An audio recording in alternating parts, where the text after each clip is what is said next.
When it comes to taking care of the succulents, you don't have to do many efforts. Thanks to the hardy and surviving nature of the succulents. Watering succulents is one of the trickiest parts of taking care of them. Luckily, there is a method called bottom watering that ensures people give just a sufficient amount of water for them to stay happy and healthy. So today, I will share everything you need to know and as well as how to perform it. Bottom watering is a technique of watering plants from the bottom up, which makes their roots get stronger since they will always be growing directly down towards the moisture. Additionally, performing this technique allows the water to be evenly distributed and that the moisture in the potting soil will always reach all the way to the bottom of your plant's root.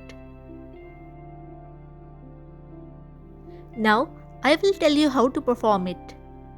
First, prepare a tray or a large basin and fill up with water. Place the potted succulents in and make sure that it's sitting straight in the water. It should contain at least one drainage hole in the bottom of the succulent pots.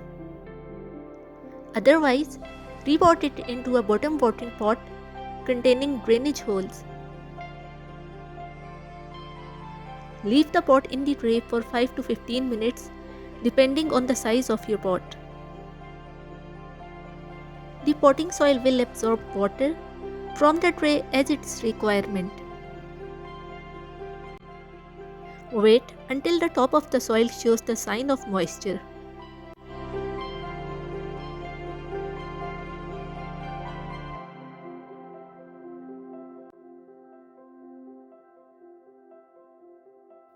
Now, allow the succulents to hang out for a few minutes to drain the excess water out in order to avoid root rot. The bottom line is, although watering methods are easier, bottom watering your succulents at least once a month has a lot of advantages. Plus, it's an excellent way to prevent common problems to occur, especially to plants that are not often transplanted. I hope you had a great time checking out my video. I can't wait to hear your thoughts on it. Please hit like, subscribe and don't forget to share.